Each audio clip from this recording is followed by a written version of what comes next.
বিসমিল্লাহির রহমানির রহিম। আসসালামু আলাইকুম।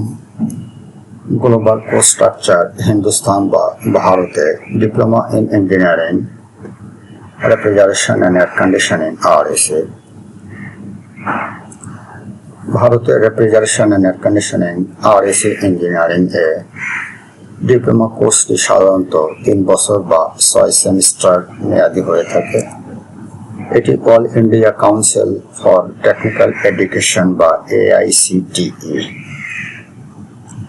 এবং বিভিন্ন রাজ্যের টেকনিক্যাল এডুকেশন বোর্ড যেমন BTEUP এবং MSBTE দ্বারা নিয়ন্ত্রিত। সেমিস্টার অনুযায়ী সাধারণ কোর্স স্ট্রাকচার তুলে ধরা হলো: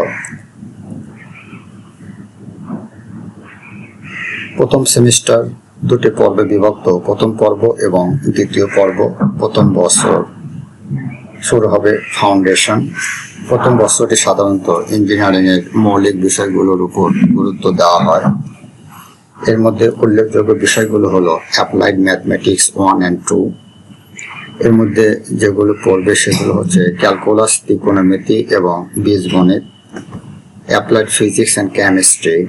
এর মধ্যে উল্লেখযোগ্য বিষয়গুলো হচ্ছে মেকানিক্স, থার্মোডাইনামিক্স এবং কেমিক্যাল প্রপার্টিস। ইঞ্জিনিয়ারিং ড্রয়িং, এর মধ্যে উল্লেখযোগ্য বিষয় হলো ড্রয়িং ইনস্ট্রুমেন্ট, প্রজেকশন এবং লেআউট। কমিউনিকেশন স্কিল, এর থেকে যেগুলো জানবে সেগুলো হলো ইংরেজি ভাষা এবং প্রফেশনাল কমিউনিকেশন। চতুর্থ বিষয় হচ্ছে ওয়ার্কশপ প্র্যাকটিস। এর থেকে যেগুলো করবে সেগুলো হচ্ছে ফিটিংস, কার্পেন্ট্রি এবং বেসিক মেটাল ওয়ার্ক। এগুলো হচ্ছে প্রথম বছর ফার্স্ট ইয়ারের থেকে অধ্যয়ন করবে। দ্বিতীয় বছর দুটি পর্বে বিভক্ত, সেটা হচ্ছে তৃতীয় পর্ব এবং চতুর্থ পর্ব। 3 ও 4 সেমিস্টার এর কোর্স সাবজেক্ট। দ্বিতীয় বছর থেকে RSE এর মূল বিষয়গুলো শুরু হয়। এর মধ্যে উল্লেখযোগ্য বিষয়গুলো হচ্ছে থার্মোডাইনামিক্স। এর থেকে উল্লেখযোগ্য বিষয় হচ্ছে তাপগতিবিদ্যার সূত্র এবং প্রয়োগ, fundamentals of refrigeration, refrigeration cycle, ব্যাপার কম্প্রেশন রেফ্রিজারেশন সাইকেল, ব্যাপার অ্যাবজর্পশন সাইকেল এবং রেফ্রিজারেন্ট সম্পর্কে জানবে। আর বেসিক ইলেকট্রিসিটি অ্যান্ড ইলেকট্রনিক্স এর থেকে যেগুলো জানবে সেগুলো হলো সার্কিট ডায়াগ্রাম, মোটর এবং কন্ট্রোল সিস্টেম। RSE কম্পোনেন্টস, এর মধ্যে উল্লেখযোগ্য বিষয় হলো কম্প্রেসর, কন্ডেন্সার, ইভাপোরেটর এবং এক্সপানশন ডিভাইস। পরবর্তী সাবজেক্ট হচ্ছে ফ্লুইড মেকানিক্স। এর মধ্যে উল্লেখযোগ্য বিষয়গুলো হলো তরল ও গ্যাসের প্রবাহ এবং এর মেকানিক্স। সর্বশেষ বিষয় হচ্ছে ম্যানুফ্যাকচারিং প্রসেস। এর থেকে যেগুলো জানবে সেগুলো হচ্ছে RSE ইকুইপমেন্ট তৈরির প্রক্রিয়া। এই হচ্ছে দ্বিতীয় বছর বা সেকেন্ড ইয়ার এর থেকে এই সমস্ত বিষয় অধ্যয়ন করবে। তৃতীয় বছর বা থার্ড ইয়ারে দুটি পর্বে বিভক্ত। পঞ্চম পর্ব এবং ষষ্ঠ পর্ব, সেমিস্টার 5 ও 6। অ্যাডভান্স ও স্পেশালাইজেশন। শেষ বছরে ব্যবহারিক প্রয়োগ এবং আধুনিক প্রযুক্তির উপর জোর দেওয়া হয়।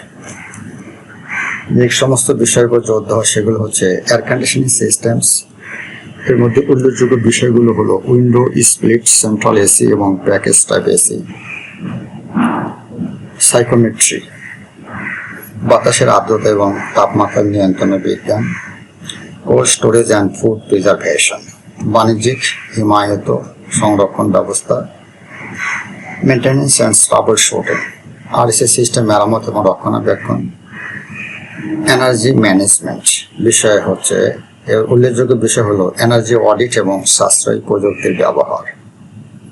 মেজর প্রজেক্ট, বাস্তবসম্মত কোনো প্রজেক্ট তৈরি ও প্রেজেন্টেশন। থার্ড ইয়ারেও প্রজেক্ট করতে হবে অ্যাজ এ বাস্তবসম্মত প্রজেক্ট এবং তার প্রেজেন্টেশন আছে। আর সর্বশেষ ইন্ডাস্ট্রিয়াল ট্রেনিং, যা 3 থেকে 6 সপ্তাহে শিল্প প্রশিক্ষণ বা OJT।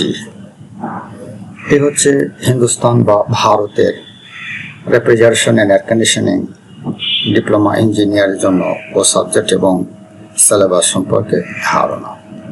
আর সপ্তম পর্বের বিশেষ বৈশিষ্ট্য হলো NSQF, যার লেভেল হচ্ছে 5।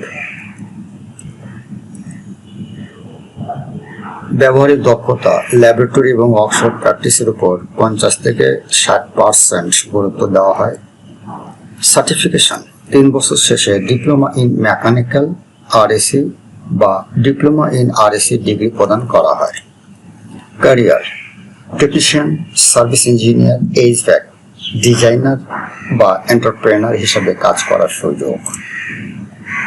দ্রষ্টব্য, ভারতের বিভিন্ন রাজ্যে এবং বিশ্ববিদ্যালয়ে এই সিলেবাসে সামান্য পরিবর্তন হতে পারে, তবে মূল কাঠামো AICTE এর গাইডলাইন অনুযায়ী একই থাকে। পরিশেষে ধন্যবাদ সকলকে। Thank you for all. ধন্যবাদ।